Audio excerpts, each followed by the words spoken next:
Boa tarde a todos.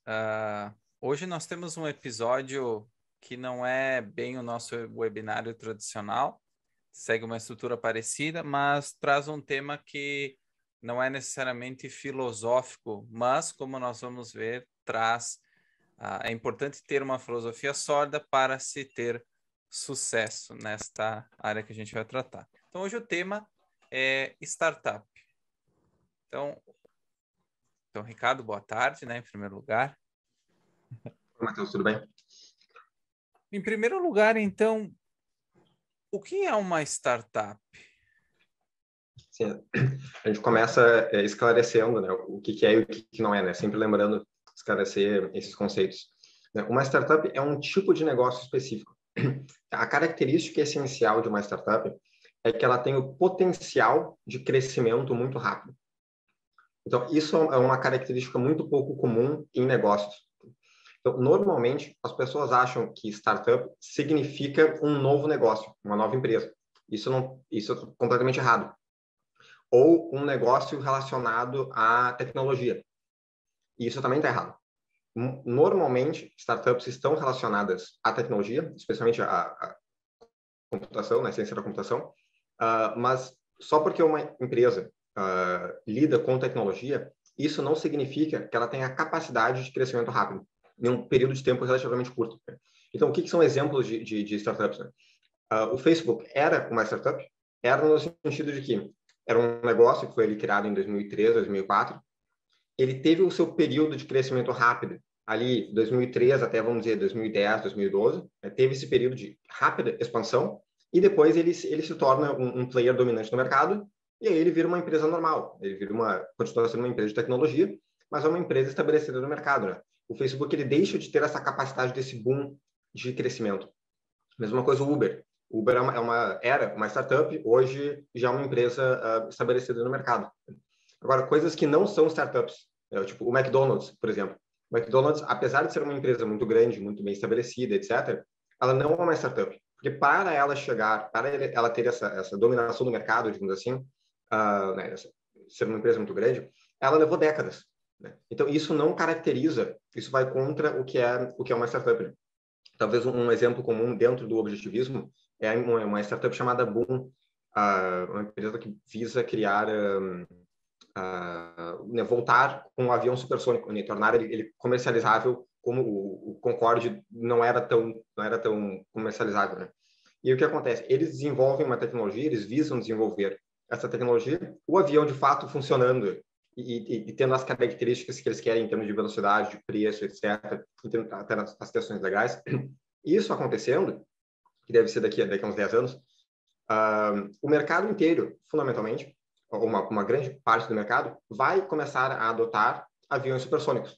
Então, a indústria inteira vai ser alterada. Ou seja, durante ali um período de talvez mais ou menos 5 anos, a Boom vai estar criando muitos aviões, vai dominar o mercado em parte, e aí ela deixa de ser uma startup e passa a ser uma empresa estabelecida no mercado. Então, essa é a importância. Startup não tem a ver com ser um negócio novo, ainda que uma startup necessariamente, se tu começa um negócio, né, é um negócio novo, mas não tem necessariamente a ver com ser um novo investimento, um novo negócio, e nem necessariamente tem a ver com ser uma empresa de tecnologia, ainda que todas as startups tenham tecnologia por trás. Dentro disso, então, qual é o problema central dos fundadores de uma startup? Porque eu entendo que um deles poderia ser a própria questão de estar caminhando em um terreno desconhecido, e isso dentro do objetivismo surge muitas vezes a pergunta sobre o que é inovação, o que é criatividade, como surgem essas ideias. Então, qual seria o problema principal que eles enfrentam? Sim, tu tocou bem nesse... essa é a versão, digamos assim, genérica de qual é esse problema. Só para fim de contexto, né? Eu tenho uma startup, eu coordeno, digamos assim, eu lidero uma startup há 5 anos. Então, esse é um ponto. Então, eu tenho experiência nessa área. E o segundo ponto é que a minha startup ela não é bem sucedida. Então, o que eu falo tem que ser dentro de um contexto que eu não sou um multimilionário, um multibilionário. Pretendo ser, mas ainda não. Né? Então, esse contexto é relevante. Então, qual é que é o problema central que eu vejo? É que a quantidade de coisas que os fundadores da startup precisam aprender é muito maior do que eles imaginam. Então, não é que tu tem que aprender, cada membro tem que aprender meia dúzia de coisas, 10, 20 coisas. Mas cada membro, cada fundador, ao longo da sua vida dentro da startup, precisa aprender milhares de coisas. E isso é um fato que, epistemologicamente, ele é meio assustador. Porque quando tu tem uma carreira normal, né, um trabalho normal, na medida que tu aprende como funciona aquele trabalho, né, as tarefas que tu executa para aquele trabalho, para aquela função, tu aprende aquilo ali e ano após ano tu aprende de forma marginal, né? Tu aprende alguma coisa aqui e ali, né? Mas dentro de um contexto de uma startup, pelo fato de startups estarem associadas a essa noção de inovação, né? Tu tá caminhando para um território novo, né? Tu tá explorando um território novo e se tu encontrar de fato um produto que o mercado goste, né? Que tu conseguir encaixar com o mercado, aí tu tem esse boom de expansão. Mas pelo fato de ser uma coisa nova, tu não sabe o que precisa ser feito. Tu não sabe quais as coisas que precisam ser feitas, digamos assim, as partes dos problemas, né? Pensando, né? Eu tenho uma ideia, mas eu tenho ali subdivisões em centenas ou até milhares de partes para conseguir chegar na solução que eu estou buscando. Né? Para conseguir entender cada um desses subproblemas, é necessário aprender dezenas ou centenas de coisas para cada uma delas. Então, é praticamente impossível uma pessoa só fazer isso. Então, daí a importância, né? Normalmente, startups bem-sucedidas têm entre 2 a 4 fundadores. Esse costuma ser, assim, digamos assim, o número-chave. Não que seja uma regra, né, que veio de Platão, mas o número normalmente cai nesse número. Porque é uma equipe pequena o suficiente em que as pessoas conseguem, não tem burocracia, né? Não precisa fazer uma assembleia legislativa ali de voto para ver se vai tomar uma decisão ou não, né? Existe uma certa agilidade no processo de criação, de busca de conhecimento, de aplicação, etc.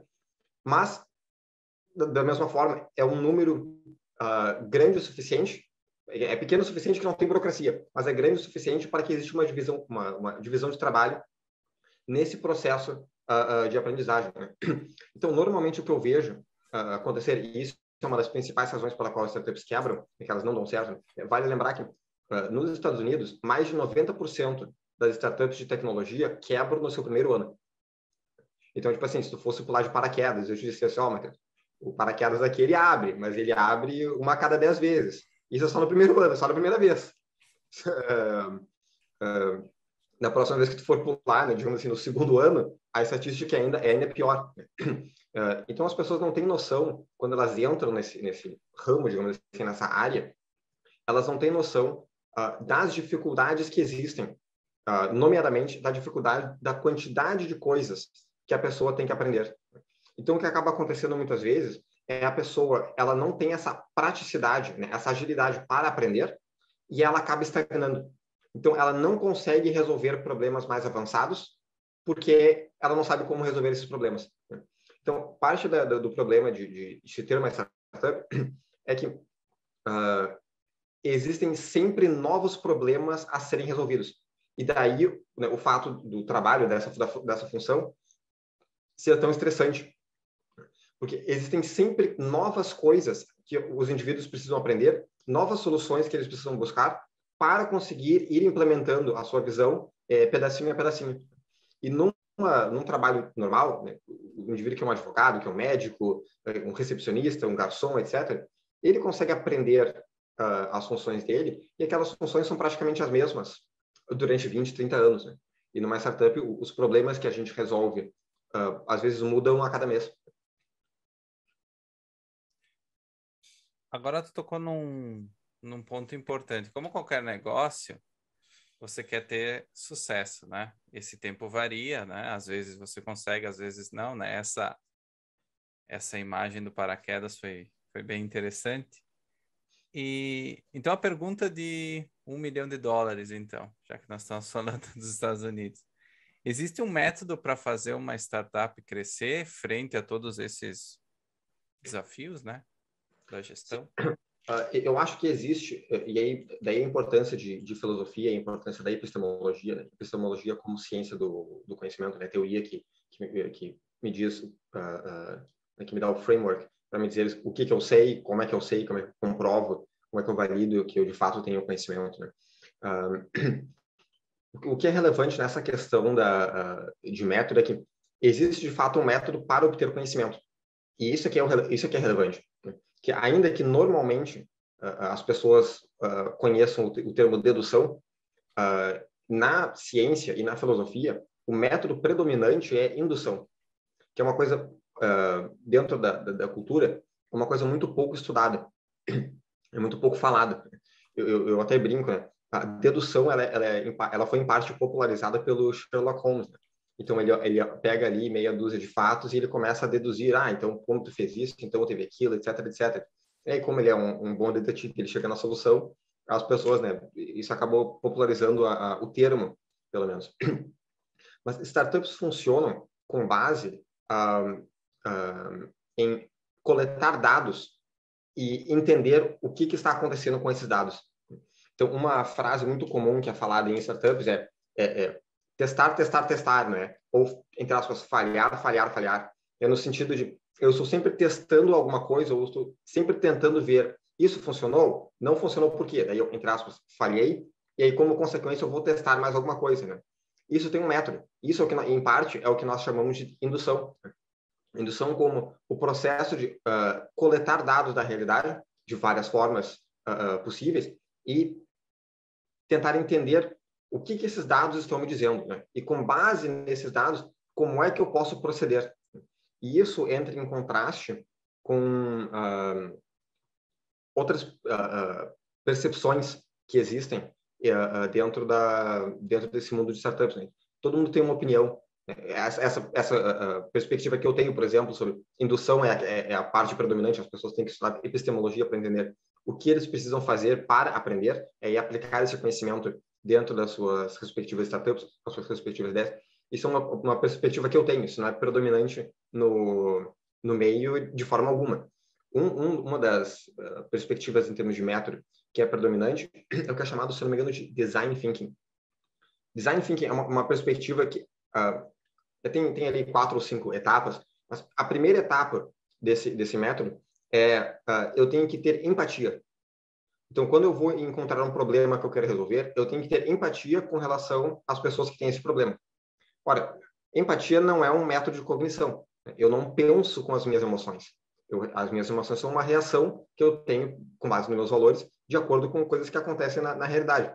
Mas o fato de eu ter empatia pelo problema que a pessoa tem, isso de forma alguma vai me ajudar a resolver o problema que seja. Agora, o que é relevante é que, se eu estou conversando com pessoas, que é isso que esse método visa, só que acaba sendo uma aproximação do método correto, mas linguisticamente não funciona, não é correto, não é preciso.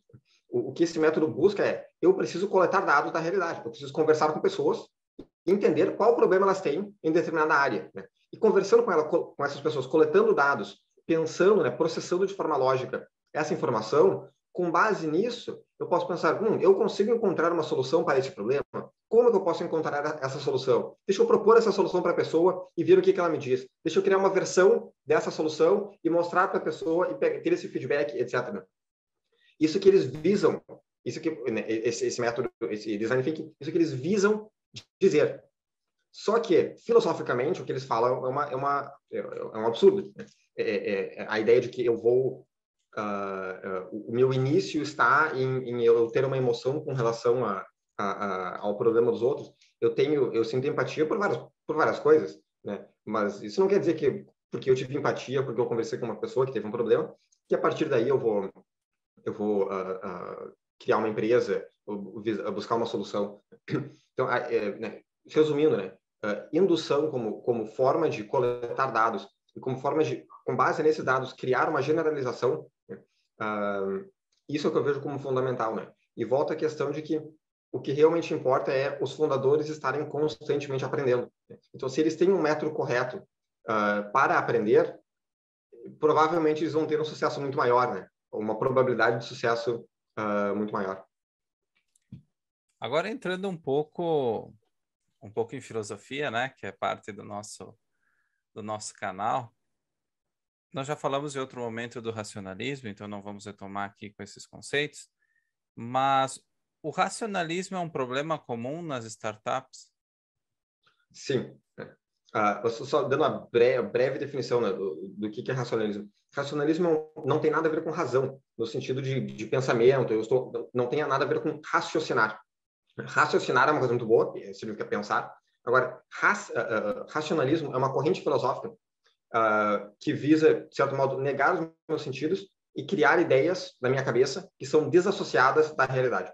É um modo, né, um modo de tentar compreender o mundo, de tentar processar informações do mundo, mas que recusa dados da realidade, recusa os sentidos que o homem possui.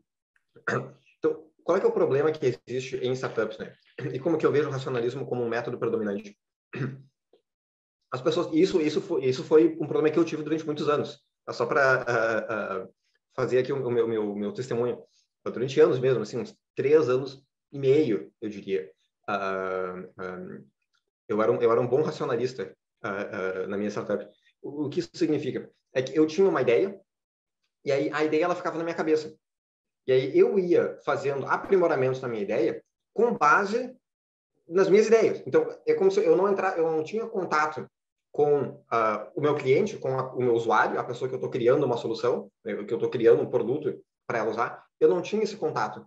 Então, assim, só para fim de testemunho, o primeiro produto que nós trabalhamos foi eu tenho uma startup para ensino de línguas. Então, o primeiro produto que nós trabalhamos era um jogo para ensinar inglês, como se fosse um jogo de computador para ensinar inglês. Nós trabalhamos nisso durante 2 anos e 3 meses. E nós já tínhamos um produto funcional. A pessoa podia jogar ali uns 30, 40 minutos. Nesses 2 anos e 3 meses, ninguém nunca viu o produto. Nós nunca colocamos um usuário na frente do produto para dizer: ei, fulano, o que tu acha desse produto? Tu acha que isso resolve o teu problema? Isso te ajuda a aprender? E como que isso poderia ser melhor? Como é que isso poderia te ajudar? Etc. Nós nunca fizemos isso. Porque o método que eu operava e que as outras pessoas da startup operavam era essa coisa de eu tenho uma ideia e eu vou ficar só aqui na minha cabeça pensando nessa ideia, fazendo aprimoramentos na minha ideia com base nisso. Mas eu nunca coletava dados da realidade. Ou seja, eu nunca mostrava para o usuário para ele me dizer, isso está bom, não está bom, gostei, não gostei. Eu nunca tinha essa troca. Então, a maioria das startups que existem, que são criadas, e logo depois elas deixam de existir, elas nunca levam um produto ao mercado. Nunca levam um produto ao mercado. Isso acontece exatamente porque a pessoa, ela cria na cabeça dela uma versão mágica, tipo assim, uma versão fantástica do produto que ela quer criar, e ela fica aprimorando aquele produto para sempre. Então, como ela se recusa a fazer uma versão do produto, uma versão da ideia que ela tem, e lançar essa versão, para daí ter esse choque com a realidade. Será que as pessoas vão gostar do meu produto ou não? Será que elas vão usar? Será que elas não vão usar?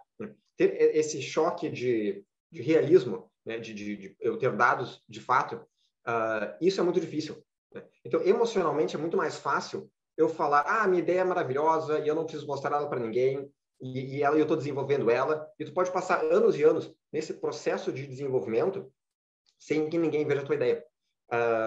Então, a maioria das startups fazem exatamente isso.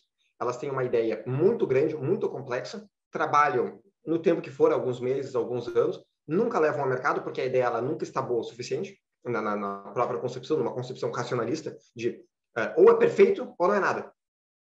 E eu, em termos de conhecimento, isso normalmente é ou eu sei tudo ou eu não sei nada, que é uma característica comum de um racionalista, ou de a pessoa que tem tendências racionalistas. Então, isso é muito comum. Né? A maioria das startups nunca levam um produto ao mercado, eventualmente elas falham, né? Elas quebram, porque a coisa não deu certo, não conseguiram executar na ideia, e a vida segue. Né? Então, daí a importância de ter esse contraste entre indução e racionalismo. Agora, falando do outro lado da moeda, empirismo também é um problema comum nas startups? Sim, mas não é tão predominante. Empirismo, né, como digamos assim, a outra corrente filosófica predominante em contraste ao racionalismo, é uma espécie de uma recusa da razão. É uma visão que, filosoficamente, diz que o que importa são os meus sentidos. Então, é uma visão muito concreta, concrete bound, né? É muito focada em exemplos concretos, né? eu tenho este exemplo, e este concreto, esta coisa, este objeto, né? E eu não consigo processar essa informação, porque para processar eu preciso da minha mente, eu preciso da minha razão. Eu nunca processo essa informação. Então fica uma coisa do tipo, eu vi este cachorro, e aquele cachorro, e aquele cachorro. Sim, eu vi alguns cachorros, mas o que eles têm em comum? Não sei. Ou eu não consigo identificar uma característica fundamental no cachorro, porque eu estou muito preocupado com atributos superficiais, aquilo que eu estou vendo, aquilo que eu estou ouvindo, aquilo que eu estou cheirando. É uma coisa muito concreta, né? E nunca abstrata, né? Um certo modo de pensar isso empirismo é quase que focado exclusivamente no concreto, e racionalismo é quase que focado 100% no abstrato, né? E o que indução diz, não, existe uma junção aqui, não existe essa dicotomia. Eu pego exemplos concretos e, com base neles, eu processo de forma lógica, e aí eu chego em abstrações, eu chego em princípios, né? Em generalizações. Então, empirismo não é tão comum. Eu não sei exatamente por quê, mas não é muito comum. Agora, o que é comum é uma empresa, especialmente uma empresa em estágios mais avançados, quando ela coleta dados, né, vários dados que eu consigo coletar da maneira que o usuário está usando um produto, jogando um jogo, usando um aplicativo, um site, etc. E a pessoa pega todos esses dados e, com base nos dados, ela toma suas decisões. E isso, dentro da indústria, é chamado de data-driven.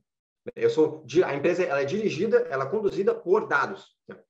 E isso é uma aproximação. Soa uma coisa boa, porque eu estou usando dados, eu estou vendo, eu tenho exemplos concretos, mas o que isso literalmente significa é que eu estou removendo a minha mente, a minha razão do ser humano, da equação. Eu não estou mais pensando sobre o assunto. Eu só estou olhando para os dados e, com base nesses dados, eu vou criar, eu vou fazer aprimoramentos ou propor modificações no produto. O termo correto, o termo correto em termos de filosofia é data informed. Eu sou informado por dados. Com base nesses dados, eu vou tomar uma decisão. Então, só para dar um exemplo, pensando aqui num jogo, normalmente, jogos, dá um exemplo do World of Warcraft, que é um jogo de computador. Uma coisa que eles fazem, que é uma empresa muito ruim hoje em dia, que eles fazem muito, eles lançam uma nova montaria, né, uma nova mount no jogo, e dizem, essa mount aqui, ela é exclusiva para quem assinar o jogo por 6 meses. Então a pessoa pensa, se eu sou um jogador, né, que joga ali há anos, há 10 anos, etc., e eu quero ter todas as montarias do jogo, então eu vou ter que ir lá, eu vou ter que comprar essa montaria e pagar adiantado 6 meses de subscrição. Agora, a empresa faz isso como modo para convencer os seus investidores, né, os seus stockholders, etc., de que a empresa está indo muito bem. É uma forma de pegar dinheiro muito rápido dos usuários.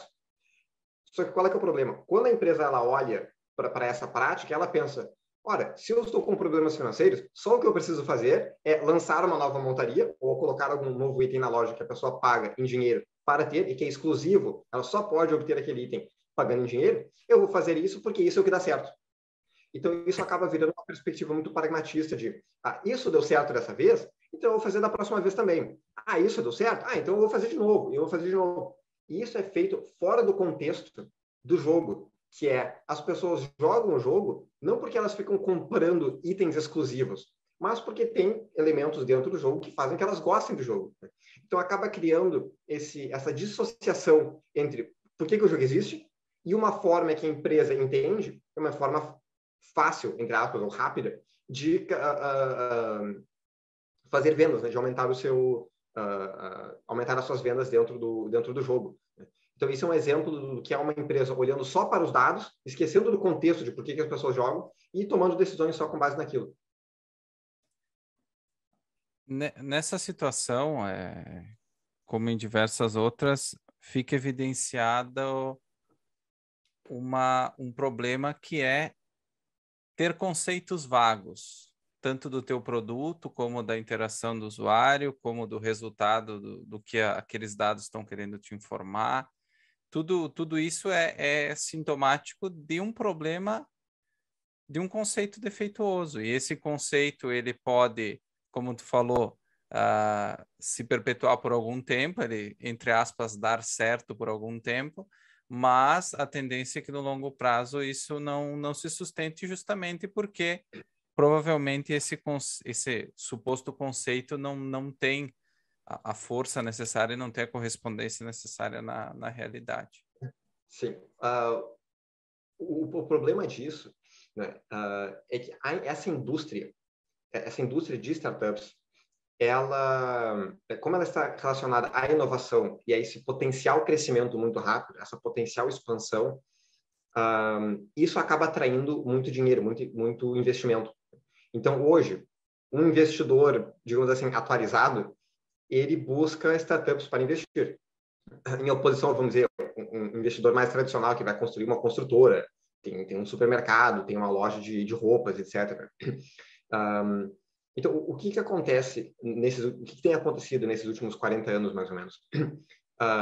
Se eu sento com um investidor e eu jogo várias palavras, a gente chama de buzzwords, né? Eu jogo várias palavras de efeito, né? Termos de efeito. Isso chama a atenção das pessoas. Então, como eu estava criticando esse método, esse design thinking, né, eu começo por empatia. A razão pela qual a palavra empatia foi feita é como frase de efeito, como palavra de efeito, é para chamar a atenção, né? Agora, porque se eu falar, começa por indução, as pessoas falam, o que é indução? Tem a ver com filosofia. Eu tenho que ler a introdução à epistemologia objetivista. Isso é muito trabalho. É muito mais fácil falar, tu começa pelos seus sentimentos, porque os sentimentos feel good, né? Os sentimentos sentem bem, né? Então, é muito mais fácil começar por aí. Agora, tem várias dessas palavras que são utilizadas em apresentações de startups, né, no pitch que os fundadores fazem para angariar investimento, e eles acabam utilizando termos que soam bonito, soam legais, mas que eles são muito vagos, eles não são claramente definidos. Vamos pegar alguns exemplos.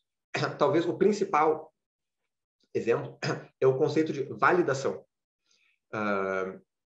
Como em qualquer um desses casos, desses exemplos que eu trago, existe alguma verdade no conceito, mas ele é utilizado de uma forma vaga e acaba sendo... ele abre portas para erros, digamos assim. O conceito de validação, o que ele visa solidificar, digamos assim, ele visa entender é se a solução que a startup ela propõe para um problema, se essa solução, se ela foi testada. E se ela foi testada, dependendo do teste, de como é que esse teste foi feito, aí a startup diz, assim, o produto foi validado. Agora, qual é que é o problema disso? Existem várias formas de validar um produto. E essas formas, elas não são padronizadas. Então, dependendo da área, o que a startup denomina por validação é completamente diferente do que outra startup. E mesmo startups dentro do mesmo ramo, né, vamos dizer, educação e aplicativos, né? O que startups dentro do mesmo ramo, dentro da mesmo tipo de solução, vão considerar como validação é completamente diferente. Então, o que eu vejo startups fazerem muitas vezes? Eu vejo investidores ou pessoas que trabalham nesse meio de startups perguntarem, a proposta, né, a proposta para resolver esse problema foi validado? E se eu responder sim, foi. Tá, mas que informação isso te agregou? O que isso diz sobre a minha startup? Sim, foi validado. Tá. E eles, tá bom. E a vida segue. Não existe um questionamento sobre quais foram os testes que vocês fizeram para ver que isso daqui de fato está validado, etc. Né? A conversa nunca chega nesse nível. Então, era sempre uma coisa rasa. Foi validado? Foi ou não foi? Tá bom. Isso é um ponto. O segundo ponto é que, dependendo do estágio que a startup está, eu posso ter graus de validação diferentes. Então, se eu tenho uma ideia, a gente está conversando, a gente está num bar, e aí me surgiu uma ideia, de repente, tal coisa poderia ser feita. E aí eu te pergunto, Matheus, o que tu acha de tal problema e de tal solução para tal problema? E tu me diz, a gente conversa ali 10, 20 minutos, e tu me diz, eu acho que sim, eu tenho esse problema e eu acho que isso aí seria uma solução. Eu penso, interessante. Aí eu vou andando ali no bar, eu converso com outras 10 pessoas, tenho a mesma conversa, o que tu acha daquele tal problema e dessa solução e tal? Então, eu tenho uma análise através de indução, né? Estou perguntando, estou coletando dados, coletando feedback, opiniões, percepções iniciais. E no final daquela noite, que eu passei, vamos dizer, 2, 3 horas conversando com pessoas sobre uma ideia, eu posso dizer que a minha ideia está validada. Só que isso é uma validação em estágio inicial. Aí eu vou pegar e criar uma versão, um protótipo dessa minha proposta, e aí eu vou mostrar para as pessoas e ver o que elas me dizem sobre isso. Elas acham que isso, de fato, resolveria o problema ou não. E aí eu posso ter um segundo estágio de validação. Aí eu vou avançando, eu pego, aperfeiçoo esse produto e eu lanço ele no mercado. E eu começo a ter uma reação mais, digamos assim, mais real, não controlada em feedback, etc. Mas uma coisa mais real. As pessoas, de fato, gostaram ou não? Elas estão usando ou não? Eu consigo competir com outras pessoas que propõem soluções semelhantes ou não? E aí eu tenho um terceiro estágio de validação, e etc, etc. Ou seja, eu posso utilizar o conceito validação em vários sentidos diferentes. E isso é um enorme problema. Porque se eu digo que eu validei a minha startup, que eu validei o produto que eu estou criando, isso não me diz exatamente o que eu fiz para ter essa validação. Então, o que o termo validação, de fato, visa entender são indícios, né? Ou, assim, indícios de que esta ideia vai dar certo. Mas são só isso. Né? Porque quando eu digo está validado, é como se, epistemologicamente, a maneira que a maioria das pessoas mantém essa ideia é de que eu tenho certeza que a ideia vai dar certo, ou seja, a minha startup, eu vou virar um multibilionário, porque eu validei a minha startup. Só que isso não é verdade. Praticamente todas as startups que existem, elas tiveram algum tipo de validação. Independente do seu grau, do seu nível. Mas isso não é nenhuma evidência de que a startup vai dar certo. Tu só sabe que a startup de fato vai dar certo quando a startup tem uma receita enorme ou tem lucro. Né? Ou, enfim, ela tem uma avaliação muito alta, etc. Aí é que tu sabe que, de fato, a tua solução ela resolve esse problema. E esse termo é chamado de Product Market Fit. É encaixe entre produto e mercado. Né? E a maioria das startups, a vasta maioria, nunca encontra esse encaixe entre a sua solução e o mercado. Mesmo as startups que estão no mercado e que ganham dinheiro, que têm uma receita, e que têm 100 funcionários, 200 funcionários, 1.000 funcionários, mesmo essas empresas, a maioria dessas empresas não encontrou esse encaixe com o mercado. O que significa, na minha compreensão do conceito, do termo, significa que elas não foram validadas. O termo validação deveria significar esse product market fit, encaixe entre solução e mercado, mas não é assim que as pessoas utilizam o termo. Então, qual é que é a consequência disso? Parte dessa consequência é o número de startups que nós vemos que são uma completa fraude. E que, apesar de ser uma completa fraude, como aquela Theranos, nos Estados Unidos, que se não me engano é Elizabeth Holmes, ela cria um produto que diz que tu pega ali uma gotinha de sangue, tá? Ela coloca num mini laboratório que ela cria, uma maquininha que ela cria, e se não me engano é chamado Edison. Se não me engano é Edison o nome do produto, que é referência ao Thomas Edison. E aí, com base naquilo, conseguiria fazer uma série de testes para ver problemas de saúde que a pessoa pode ter, etc, etc. Só que a empresa era uma enorme fraude. E mesmo sendo uma enorme fraude, angariou fundos de pessoas famosíssimas. Tu tem vídeos dela com o ex-presidente americano, Bill Clinton. Tu tem vídeos dela com o Jack Ma, que é um grande empresário multibilionário da China, que criou a Alibaba, que é mais ou menos o equivalente à eBay, se não me engano. Etc, etc. Quer dizer, apesar de ela criar um produto que nunca funcionou, ela alegava ter uma tecnologia que nunca era aquilo que ela de fato alegava, ela angariou milhões e milhões de dólares, a startup tinha uma avaliação de bilhões de dólares, ela conseguia ganhar uma fortuna absurda com relação a isso, mas a startup era uma enorme fraude. E existem vários casos de startups que eram assim. Talvez um desses outros casos mais cômicos é uma startup, eles criaram um produto chamado Juicero, que era, eles te vendiam uma máquina para fazer suco e que, tipo assim, custava $400. Era, tipo assim, uma coisa absurda. E aí eles te vendiam o saquinho do suco, entendeu? E aí o que tu tinha que fazer? Tu tinha que colocar o saquinho do suco dentro da máquina de fazer suco, e aí a maquininha fazia lá o seu processo e te dava o suco. Só que o que acontece? Só pegasse o saquinho de suco que tu comprava e tu só apertasse ele para sair o suco, era a mesma coisa que a maquininha fazia. Quer dizer, eles te vendiam um produto que não fazia nada. E assim, isso depois virou piada, virou meme e tal. Mas assim, isso é uma fraude. Os investidores foram fraudados com relação a isso. E fraudes dentro de startups, elas são muito mais comuns do que a gente imagina. Ou seja, os fundadores intencionalmente mentem sobre o produto que eles têm e os investidores compram a ideia, compram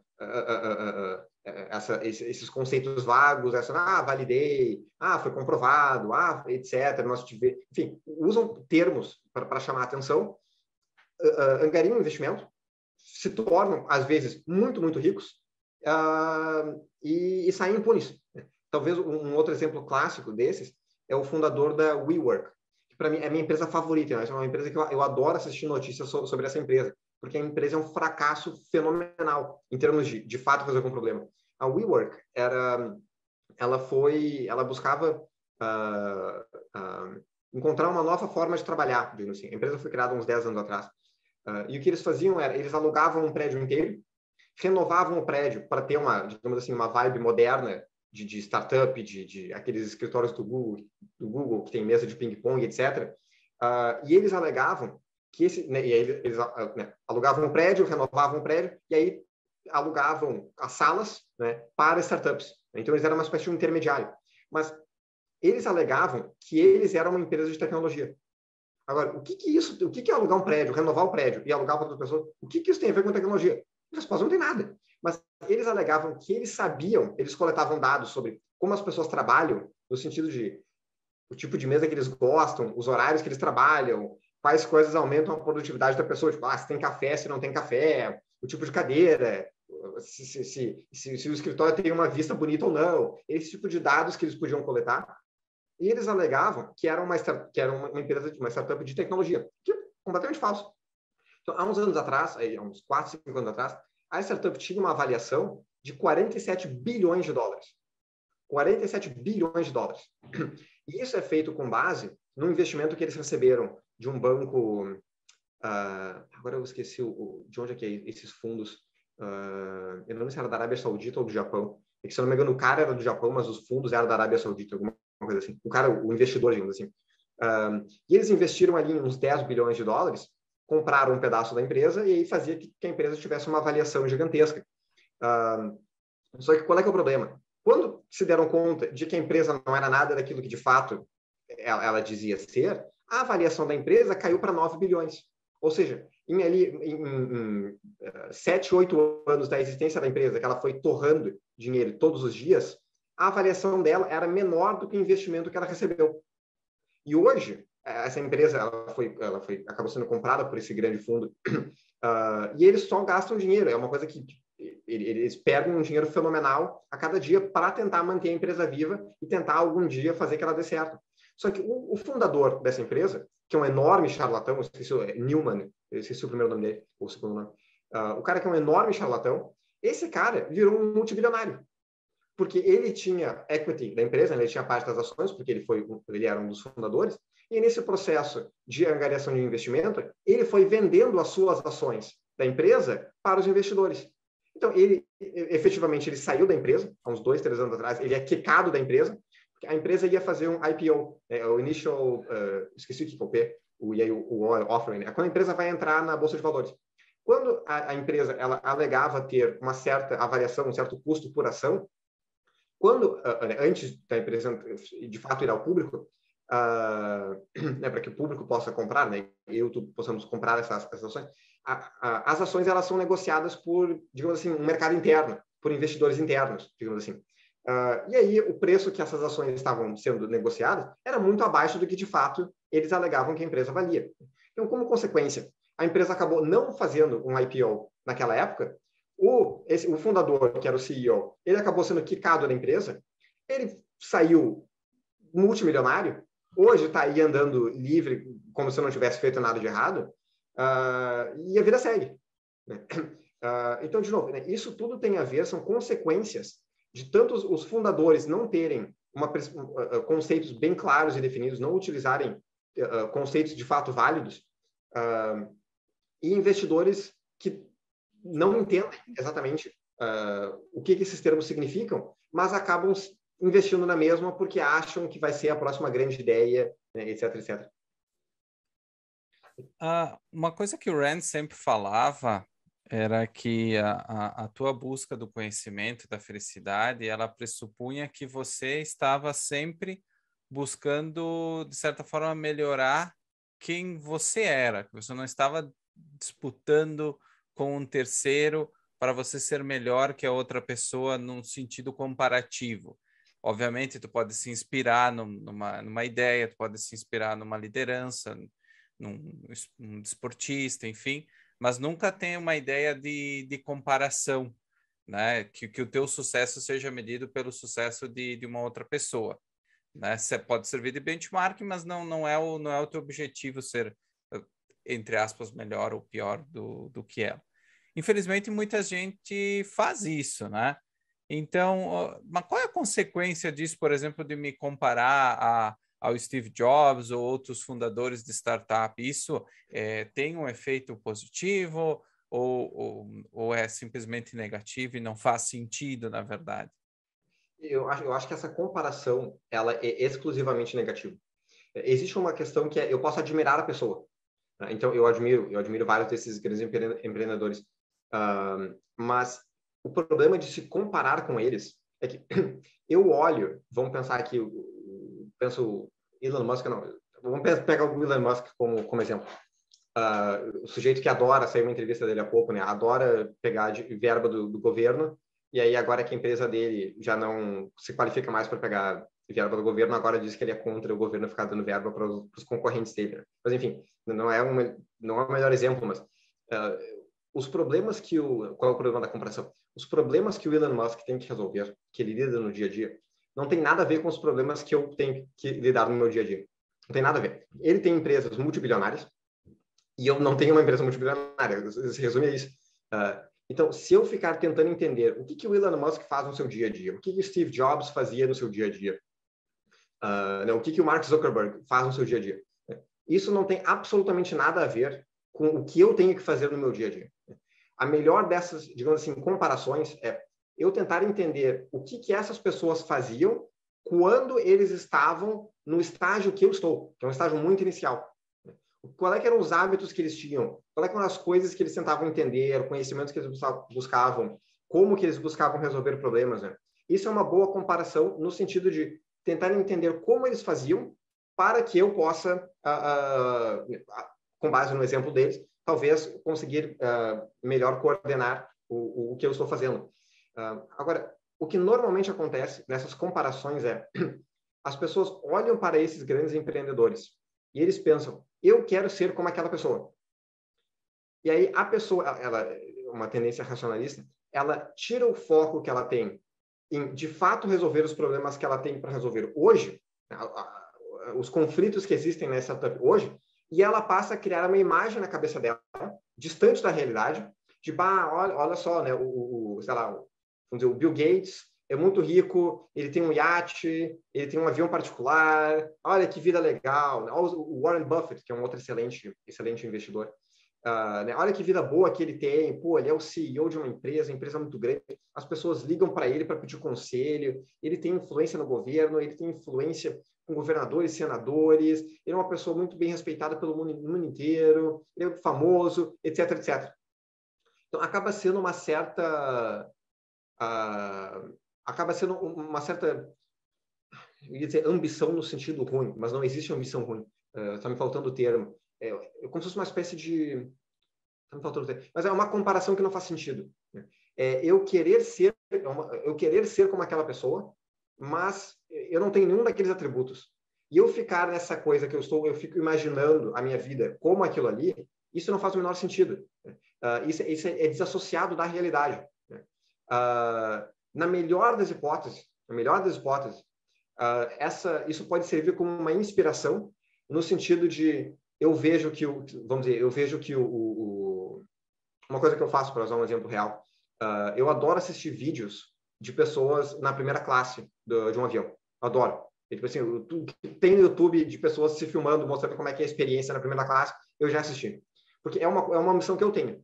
No sentido de eu quero poder ter dinheiro suficiente para que eu, assim como eu chamo Uber Comfort, quando eu vou sair, em vez de chamar Uber X, que é o que é muito ruim, eu chamo Comfort, que é melhorzinho, eu posso pagar isso, não é um problema. Eu quero poder ser tão valioso, no sentido de o valor que eu tenho no mercado, eu ganho tanto dinheiro, eu agrego tanto valor para o que eu estou construindo, que eu posso comprar uma passagem de primeira classe sem problema. Não é uma dor de cabeça, não tenho que juntar dinheiro por 3 anos. Eu posso fazer como se fosse uma coisa normal, como se fosse chamar um Uber. Eu assisto isso como uma inspiração. Eu estou querendo ir nessa direção. Mas agora, eu sentar e imaginar que eu estou na primeira classe e ficar imaginando, enfim, isso acaba sendo delusional. Isso acaba sendo fora da realidade, não faz o menor sentido, né? Então, assim, essa admiração que a gente tem que ter por pessoas bem-sucedidas, ela sempre tem que ser com relação a certas qualidades que eu quero emular, né? Eu quero ser como aquela pessoa. Mas isso não quer dizer que eu vou ser aquela pessoa, né? Ou ter necessariamente aquele estilo de vida.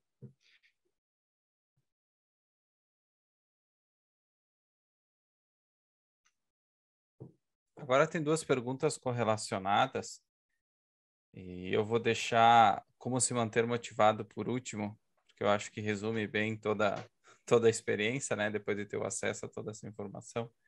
Mas a primeira pergunta que me chama a atenção, e eu também passei por isso, trabalhei muito tempo em empresas, né, com uma carreira mais convencional, com o chefe, das 8 às 5, e depois eu também acabei não fundando necessariamente uma startup, mas uma empresa de tradução que também agrega outros, que vai sempre agregando serviços e vai também fazendo esse exercício de identificar o mercado e atender novas demandas.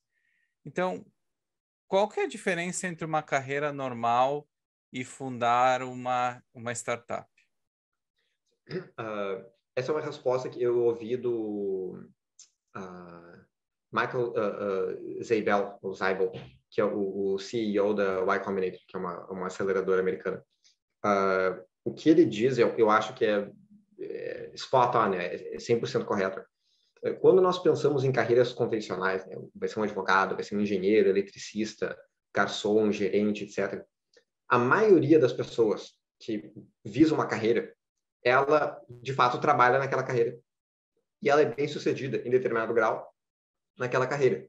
Ou seja, a maioria das pessoas que visam, né, ser garçom, trabalham como garçom, de fato, eles conseguem ser garçons. Agora, a maioria das pessoas que querem fundar uma startup, ter uma startup bem sucedida, elas fracassam. Então, o modo de se pensar sobre startups é muito mais como um esporte, no sentido de, pega a NBA, por exemplo, né, NBA. Os Estados Unidos têm ali milhares, dezenas de milhares de jovens ali, vamos dizer, 15 a 16 anos, 15 a 18 anos, que jogam basquete, que querem estar na NBA, né, ou NFL, né, ou qualquer outro esporte, etc. Ou aqui no Brasil, né, vamos dizer, querem ser da seleção brasileira.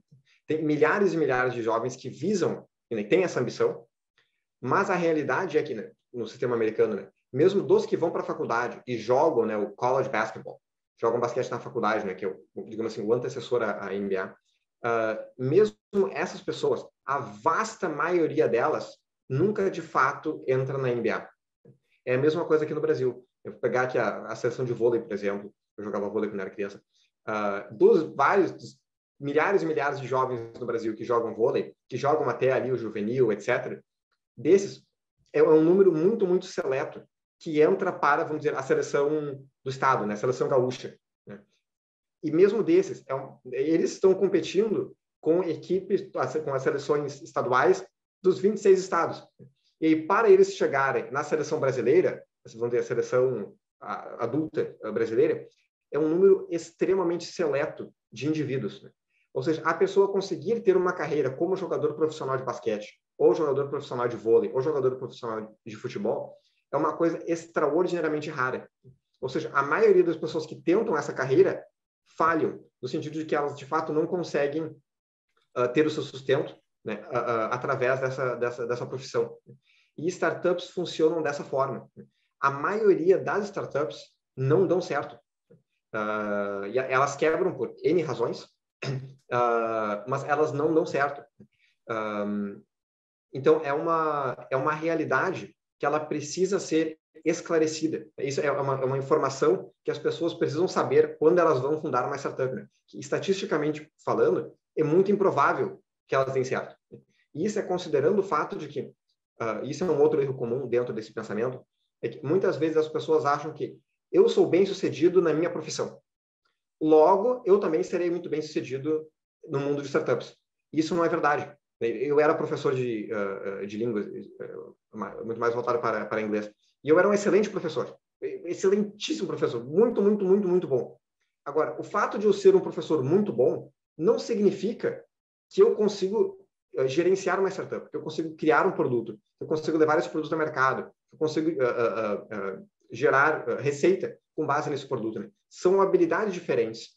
Então, eu posso ser muito bom na minha carreira, e a minha startup é voltada para o ensino de línguas, quer dizer, a coisa é relacionada, mas os problemas que eu tenho que lidar dentro da startup, eles não têm quase que nada a ver com os problemas que eu tinha que lidar como professor de línguas. Então, é essa ideia de que eu sou bem-sucedido numa coisa, eu sou muito inteligente, eu sou um destaque na minha profissão, e, como consequência, eu vou ser bem-sucedido nesse outro jogo, digamos assim, que é esse, vamos chamar de jogo de startups. E isso não é verdade.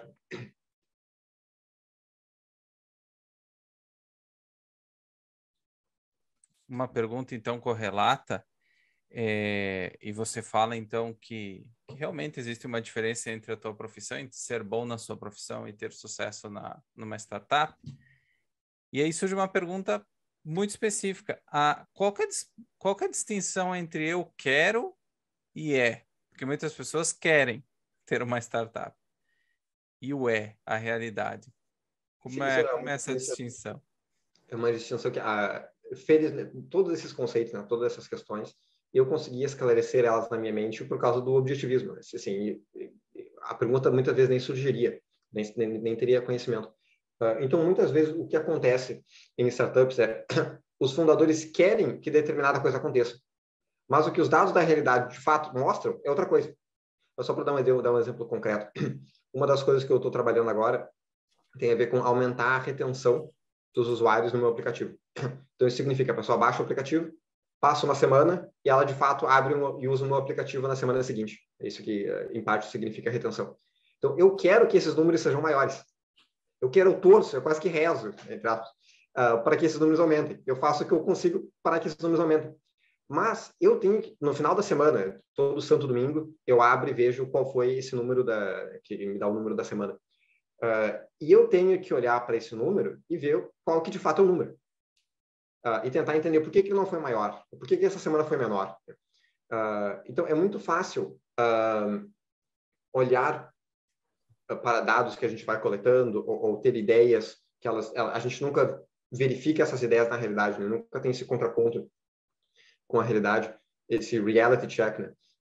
É muito fácil fazer isso para que a pessoa fique no seu próprio mundo, na sua própria cabeça, nossas ideias desassociadas da realidade, e ela fica dizendo, eu quero isso, eu acho que tá bom, eu acho que é o suficiente, etc.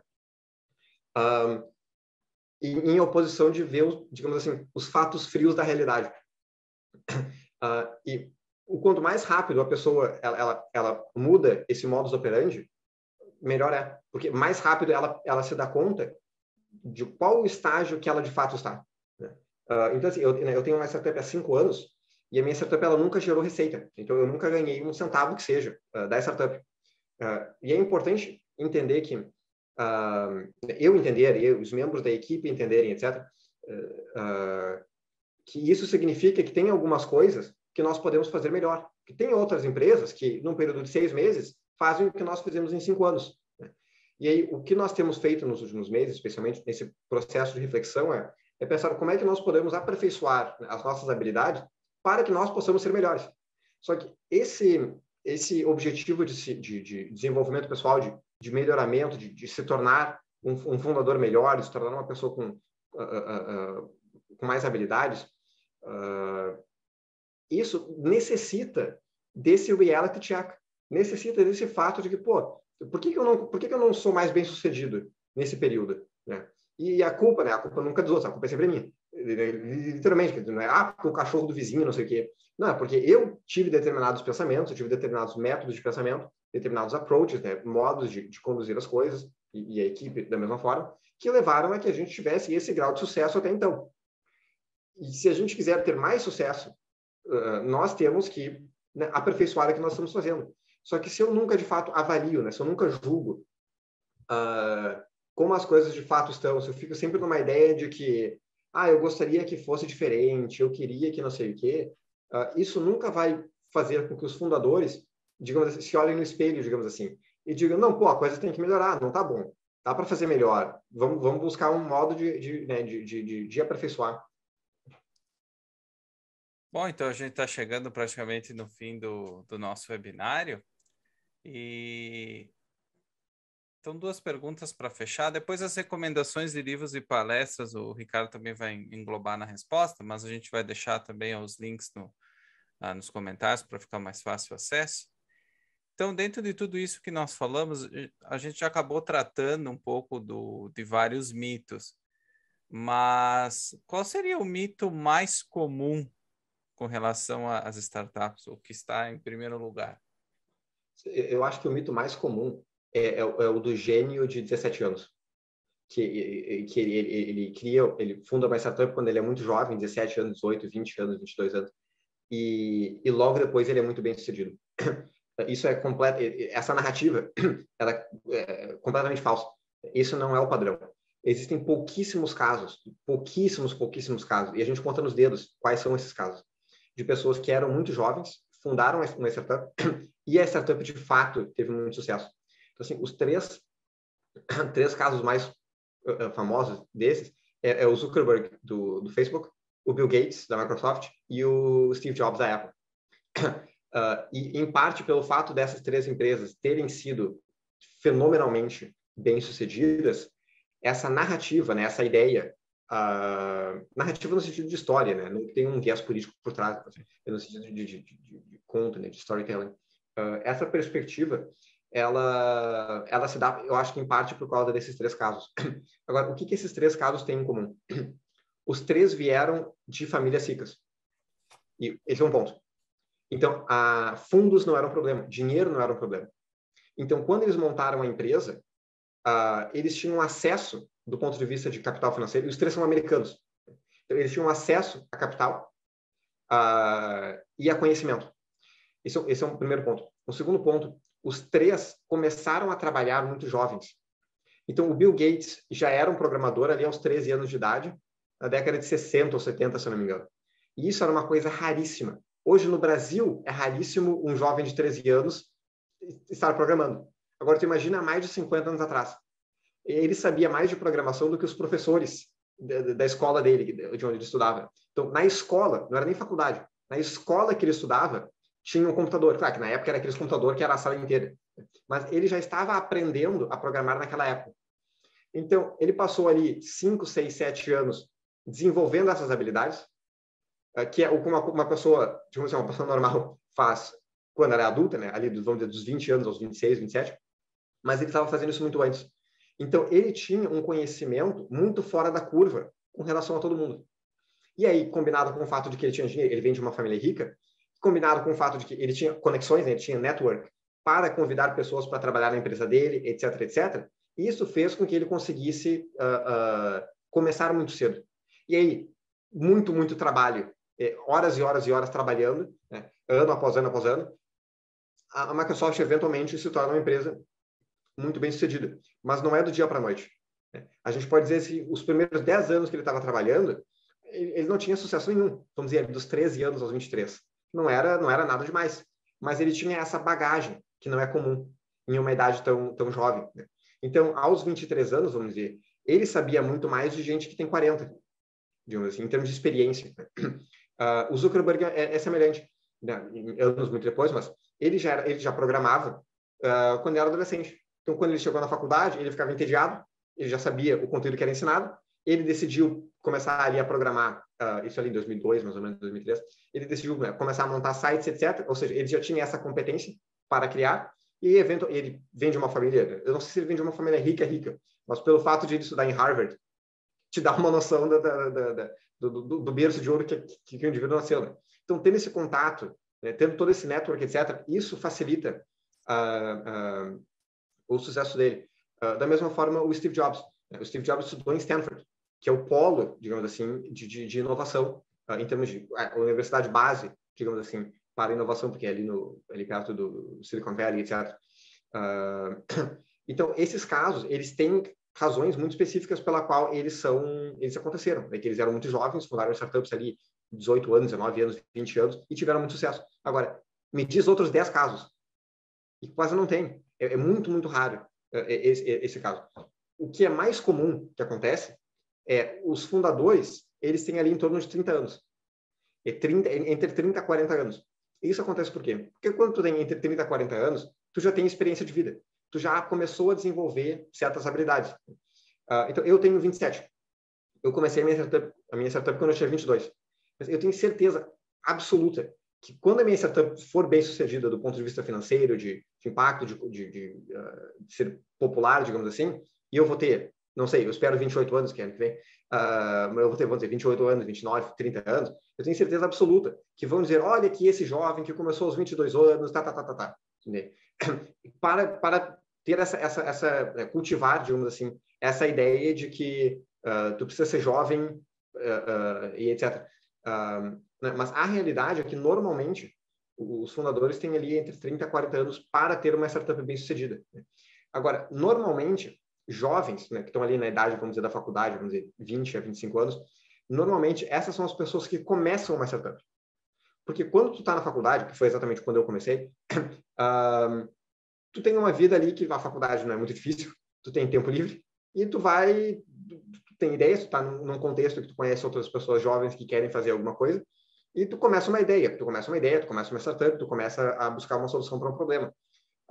Mas dessas ideias que surgem em universidades, que são milhares e milhares a cada dia, a maioria delas não dá certo. A maioria morre em 6 meses, em 1 ano. Exatamente porque eles não têm o conhecimento para, de fato, montar uma startup. Então, é importante não ficar, não idolatrar o jovem fundador, porque na maioria dos casos, em praticamente todos os casos, pelo fato de ele ser jovem, significa que ele não sabe muita coisa. Só fazendo aqui um paralelo com o objetivismo. Quando tu pega ali um jovem de 22, 23, 25 anos, que diz que ele sabe tudo de objetivismo e que ele é um objetivista e ele entende a filosofia e ele quer aplicar e tal, a gente que é um pouquinho mais velho, a gente olha para aquilo, porque o indivíduo entusiasmado quer fazer e tal, mas ele não sabe muita coisa. Assim, ele tem uma compreensão limitada da questão. E isso é verdade para qualquer coisa, né? Então, qualquer área que a gente esteja estudando, seja uma startup, seja filosofia, etc., existe uma certa bagagem que a pessoa tem que ter. Ela tem que ter um certo grau de experiência naquela área para que ela possa ser bem-sucedida, né? Não é uma coisa do dia para a noite. Eu comecei com 20 anos e agora aos 22 a empresa já vale tal. Bom, depois do nosso reality check, né? Da verificação da realidade, então terminando com uma nota esclarecedora e aí que também sirva de motivação para quem quiser, e já pode começar hoje mesmo a startup depois de assistir o nosso webinário. Qual é a qualidade mais importante, então, que os fundadores precisam ter? Eu acho que qualquer pessoa acha no início que a qualidade mais importante é a inteligência. E depois depois dos 2 anos eu me dei conta que não é. Não é uma capacidade que a pessoa tem, uma capacidade computacional, digamos assim, que a pessoa tenha. Nem se ela tem, sei lá, vamos dizer, doutorado, ou ela é isso ou aquilo. Mas eu acho que a principal qualidade é persistência / resiliência. Fazer uma referência aqui àquele filme do Rocky Balboa, em que ele fala, né, que o que importa na vida não é os socos que tu dá, mas é os socos que tu aguenta, digamos assim. E aí, aquilo é assim mesmo. Eu acho os filmes do Rocky muito bons. Então, né, pelo fato de que trabalhar numa startup significa que tu tá tendo que resolver novos problemas, dia após dia, semana após semana, e se tu não resolve aquele problema, tu trava, né? Tu fica estagnado naquilo ali, a startup não cresce, ela não avança. Por esse fato, a pessoa ela tem que ter uma capacidade de tolerância, ou seja, de aguentar porrada muito grande. E não é uma coisa difícil. Isso muitas vezes acaba, do ponto de vista emocional, isso muitas vezes acaba causando uma montanha-russa. Então, eu tenho dias, isso continua me acontecendo, eu tenho dias que eu me sinto muito bem, porque eu consegui resolver determinado problema, eu acho que a coisa está indo e tal. E aí eu me deparo que, não, peraí, mas tem aquele outro problema. Eu resolvi esse, mas agora tem aquele outro. E agora como é que eu vou resolver aquele problema? E aí, às vezes, eu tenho uma ideia, eu tenho uma proposta, uma hipótese para resolver aquele problema. Eu converso com a equipe, a gente consegue montar a solução, aí tá tudo bem. Mas, inevitavelmente, não dura mais que uma semana, com certeza. Normalmente não dura mais que 3 dias, em que eu estou contente porque eu resolvi alguma coisa, e às vezes até uma coisa importante, uma coisa grande, mas aí eu me deparo com um novo problema. Tá, e agora como é que eu faço aquilo ali? Ah, não sei. Tá, e agora? E eu vou buscar onde para saber? Eu tenho que sentar, tenho que pensar, tenho que ler, estudar, etc., pesquisar, né, testar, tentar formular alguma hipótese, etc. Então, esse é um trabalho muito difícil. Então, é muito mais uma questão de as pessoas continuarem dia após dia. Uma startup, ela se move centímetro a centímetro. Não são grandes saltos. Ah, eu fiz isso e depois eu fiz aquilo e tal. Não é assim. É coisinha a coisinha, né? A gente faz baby steps todos os dias. E parte do problema é que às vezes a gente caminha, mas na direção errada. E depois, putz, 1 ano caminhando nessa direção, mas na verdade tinha que ter ido pelo outro caminho. Então não é uma trajetória clara. Não só tu tá descobrindo o que tu tem que fazer, mas em que caminho, em que direção tu tem que seguir. Então, sem dúvida, essa resiliência é a parte mais importante. Né? Tem uma outra frase do pessoal da Y Combinator, que é: uma startup ela só quebra, né? Ela só falha quando os fundadores desistem. A única coisa que de fato pode quebrar uma startup é a desistência dos fundadores.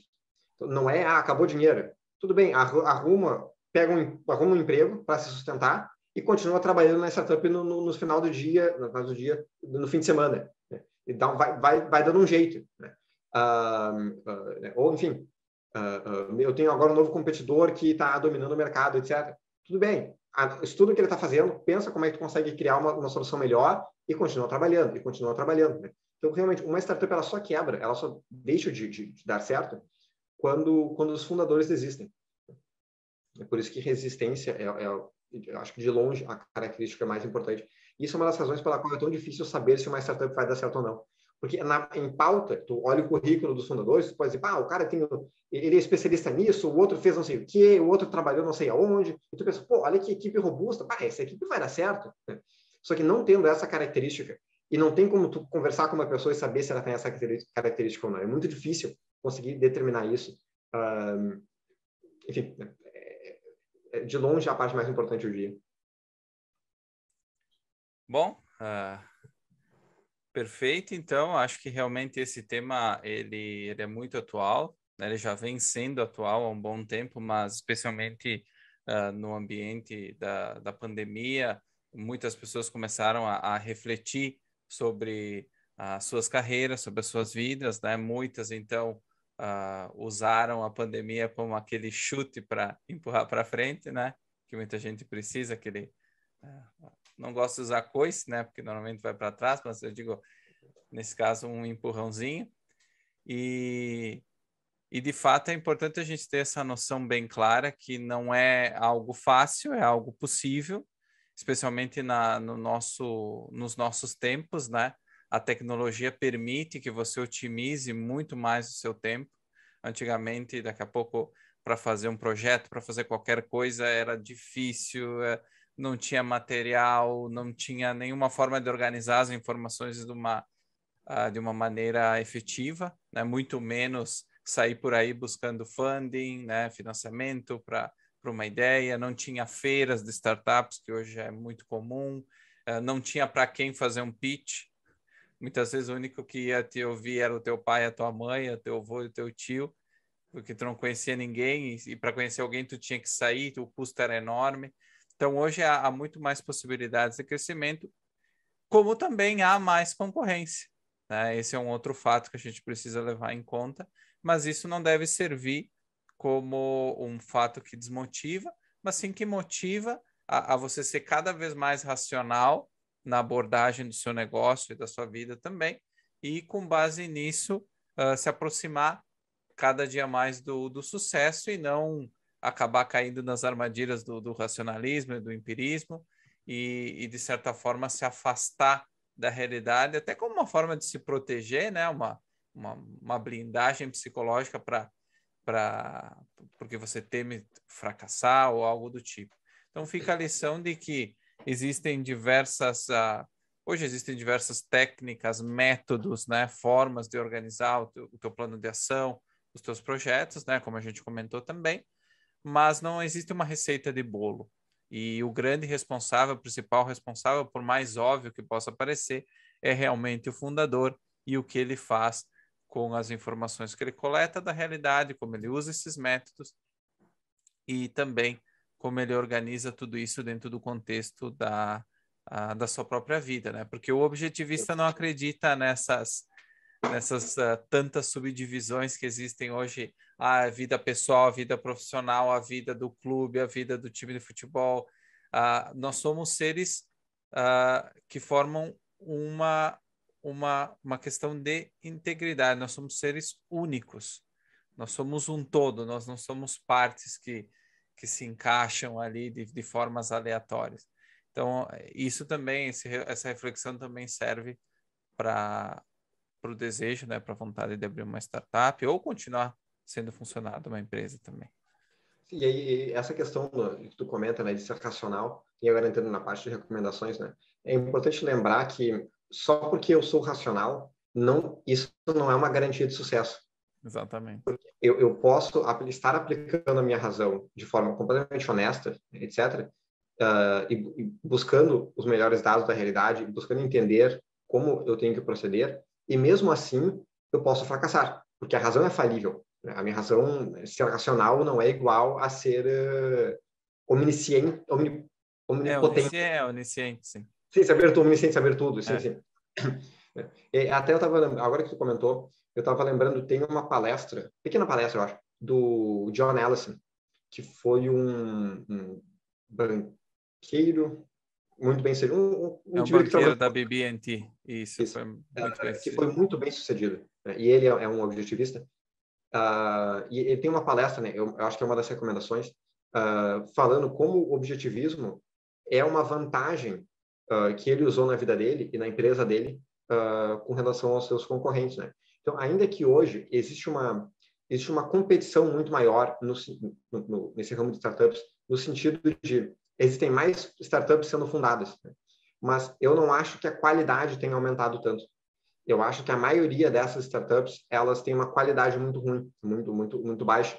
Em parte porque não são pessoas resilientes, são pessoas que querem ficar ricos daqui a 6 meses, que era um dos meus, quando eu fundei a minha startup no início, eu achava que em 6 meses eu estaria com produto no mercado, ganhando dinheiro, etc, etc. Só que isso não aconteceu e eu continuei vivo, a startup ela continua viva, porque eu continuo, né, dia após dia, tentando aprimorar, tentando entender como fazer isso funcionar. Então, certamente, entender determinadas questões, que são questões filosóficas, né, sobre o que um conceito significa, qual é o método que eu estou utilizando para operar a startup, né, etc. Isso é definitivamente uma vantagem que o John Ellison comenta. Eu tenho duas recomendações de livros que eu acho que todo mundo deveria ler, que é o mais óbvio para quem já conhece o objetivismo, que é A Revolta de Atlas e A Nascente. Assim, eu acho que a maior motivação que qualquer empreendedor pode ter, independente do seu ramo, tanto a Revolta de Atlas quanto A Nascente, né? Os dois escritos pela Ayn Rand. Isso de longe. E não tem outra recomendação do ponto de vista de arte para que a pessoa se motive, né, se inspire. E com relação a palestras, né, duas que eu pensei, que são mais ou menos curtas, né, e são boas introduções à importância da filosofia, é a palestra da Ayn Rand, né, o que é capitalismo, e a outra palestra dela, que é a Anti-Industrial Revolution, né, a revolução anti-industrial. Como as duas têm um elemento de história, de uma narrativa, né, uma história que ela conta em parte, eu acho que as duas são excelentes, né, e são pontos fundamentais para o empreendedor, né, entender o que de fato é capitalismo, que não é eu sair pisando em cima de outras pessoas, né, coisa que não faz sentido, e a importância de entender qual é que é o papel que ela tem nessa, digamos assim, nessa revolução industrial, essa que continua no certo sentido, né, agora com novas tecnologias. E essas palestras, inclusive, que o Ricardo sugere, elas têm legenda em português. Então, não é empecilho o áudio em inglês original. Tem a legenda, é só acionar nós vamos colocar o link ali embaixo nos comentários. Então, é bem fácil, pode entrar lá que tem as legendas para poder ter acesso. Bom, então, obrigado, Ricardo, por mais esse webinário. E continuem seguindo que nós temos muitas novidades ali para o ano de 2022. Um abraço.